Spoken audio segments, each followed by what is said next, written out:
देशभरात सध्या कॉकरोच जनता पार्टीची सोशल मीडियावर जोरदार चर्चा रंगली आहे. लोकांनी सुरुवातीला याला गंमत समजलं, पण काही दिवसातच हा विषय सोशल मीडियावर ट्रेंड होऊ लागला. अवघ्या 5 दिवसात कॉकरोच जनता पार्टीने इंस्टाग्रामवर 100 लाख फॉलोअर्सचा आकडा पार केला आहे.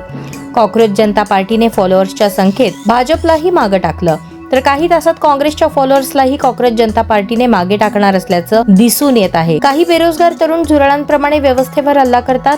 काही बेरोजगार लोक झुरळांप्रमाणे कायदा, प्रसार माध्यमे आणि आरटीआय चळवळीसारख्या प्रणालींमध्ये घुसखोरी करतात, असं सरन्यायाधीश सूर्यकांत म्हणाले.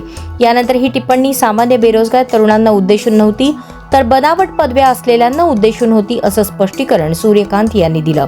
मात्र या दरम्यान सूर्यकांत यांच्या विधानावरून सोशल मीडियावर मोठ्या प्रमाणात उद्रेक पाहायला मिळाला. कॉकरोच जनता पार्टी अल्पावधीतच चर्चेचा विषय ठरली. मूळच्या छत्रपती संभाजीनगरमधील अभिजित दीपके या मराठमोळ्या तरुणाने अमेरिकेच्या बोस्टनमध्ये बसून कॉकरोच जनता पार्टी नावाने एक वेबसाईट, इंस्टाग्राम हँडल आणि एक्सचं खातं बनवलं आणि बघता बघता संपूर्ण देशभर ही कॉकरोच जनता पार्टी अल्पावधीतच चर्चेचा विषय ठरली. तरुणांचा देश म्हणून ओळखल्या जाणाऱ्या भारतात जर कोणी तरुणांचाच अपमान केला तर काय होतं, याचा प्रत्यय एका चळवळीतून आला आहे. 30 वर्षीय अभिजित दीपके मूळचा महाराष्ट्रातील छत्रपती संभाजीनगर मधील रहिवासी. अभिजित सध्या अमेरिकेतील बोस्टन येथे पदव्युत्तर शिक्षण घेत आहे. याआधी अभिजित यांनी आम आदमी पक्षाचे सोशल मीडिया हँडल सांभाळले आहे. आता अभिजित दीपके कॉकरोच जनता पार्टीचे संस्थापक आणि समन्वयक आहेत. सरन्यायाधीश हे फक्त निमित्त होते. अनेक वर्षे साचलेला राग कुठून तरी बाहेर येणारच होता.